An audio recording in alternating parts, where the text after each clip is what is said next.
There's an old saying, those who do not learn from history are doomed to repeat it. But far too often our history is changed, mostly by Hollywood. Now I ain't no history buff, I barely know anything about history, but I do know that Martin Luther was a guy who told the Catholic Church their rules were stupid. Then he became a king, went to America, shagged a black woman, and his son, Martin Luther King Jr., had a dream. I'm joking, of course, but I wouldn't be surprised if that was an actual plot line for a Hollywood movie that was quote-unquote based on a true story.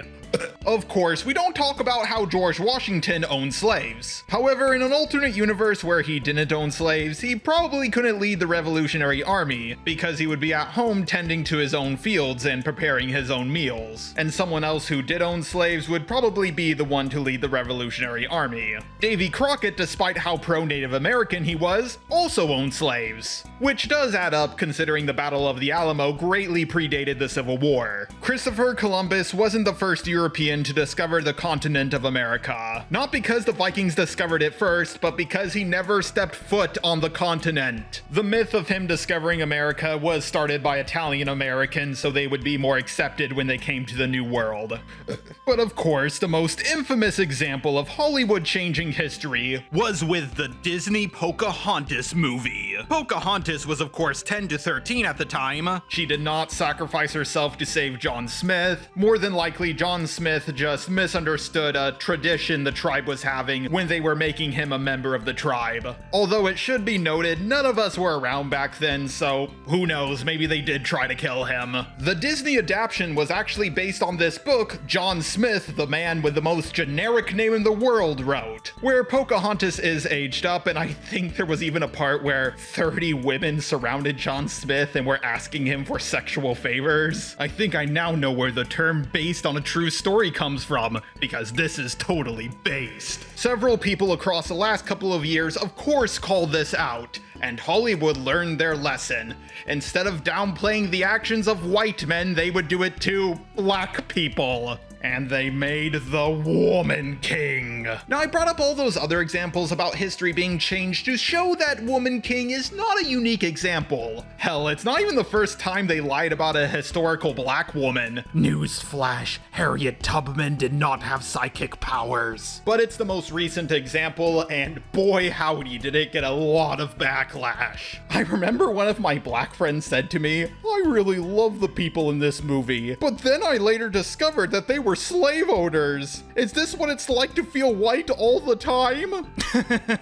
Okay, but before we talk about what this movie did wrong, let's talk about what it did right. The action was good and pretty down to earth. After watching so many Star Wars and Marvel movies, it's kind of a breath of fresh air. The female characters were pretty badass without being completely overpowered Mary Sues. It showed off the African kingdom and its culture in a pretty satisfying way. It's nice to see African culture being represented in a way that doesn't just show them chasing an elephant down with a spear. And also none of that Afrofuturism shit. Oh yeah, and also I burst out laughing when some woman on the council said, "This is not the way." The problem is, historically, our heroes in the movie were never fighting to end slavery. In fact, they were pretty much doing the opposite. So first, let's go over the movie, and then we'll go over real historical events. The trailer says, based on powerful and true events.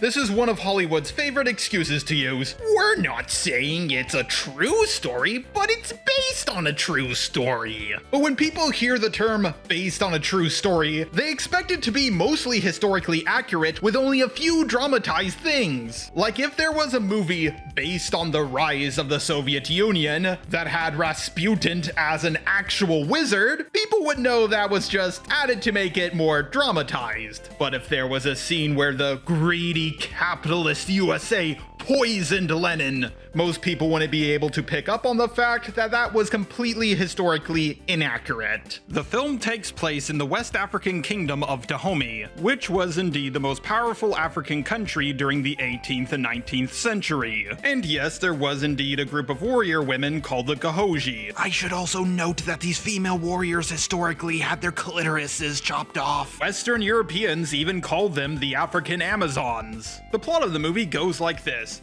There's an African nation who doesn't want to partake in slavery anymore. Instead, they're going to focus on their economic exports of dye. Or maybe it was just palm oil. Can palm oil be used as a dye? I have no idea. But I do know that in reality, they made this palm oil by using fucking slavery. We're going to end slave trading to the Europeans and just use our own slaves to create a product to sell to the Europeans. Genius! Of course, the movie never mentions nor implies that the people creating the palm oil are enslaved. Oh yeah, not only did this king bring back slavery, but he also increased it by a significant margin. Oh yeah, and for some reason the Dahomey are really against using guns, like we see them practice with them, but we don't really see them use it that much in combat. In fact, if anything, we see the other tribes using guns more often. But the Dahomey had some of the most guns out of any nation in West Africa at the time. In fact, that was one of the main reasons they sold slaves, so they could get their hands on guns. In fact, one of the main talents they were known for was rapidly reloading. The main character is this girl who joins the military, so she isn't forced into an arranged marriage with this old guy. There's a few subplots, like her finding out that she's the daughter of the leader of their military. It really goes nowhere, but it's in the movie.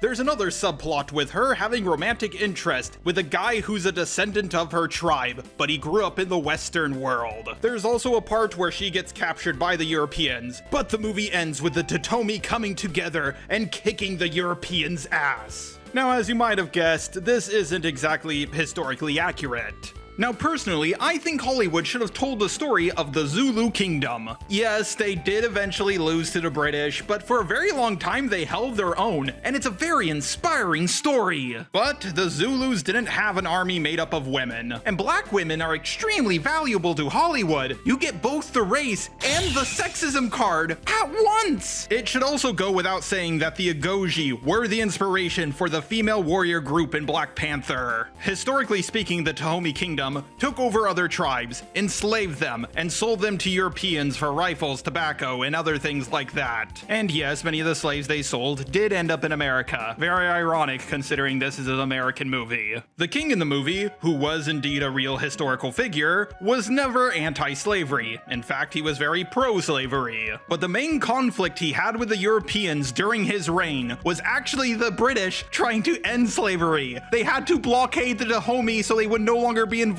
in the Atlantic slave trade. But the king did promise to stop selling slaves in 1852.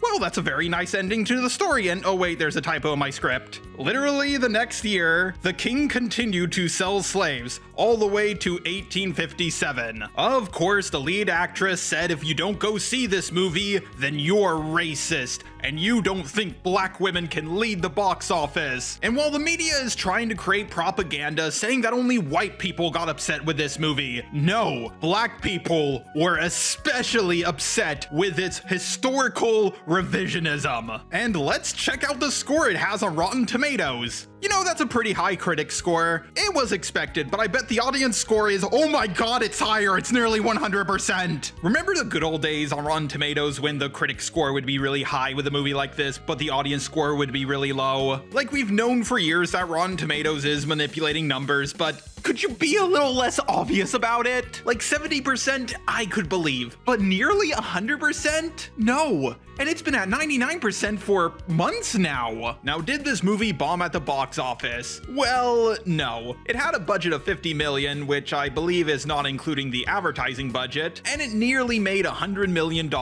So for every dollar they spent, they got about $2. You know, remember how I and a lot of other people would complain about Hollywood race-bending characters, and we said, hey, instead of changing this white guy into a black guy, why don't you tell an original story about a black guy? But if this is what we get instead of race bending, can we just go back to the race bending, please? Like, this movie is so historically inaccurate, it would be like a movie about the Civil War going like this.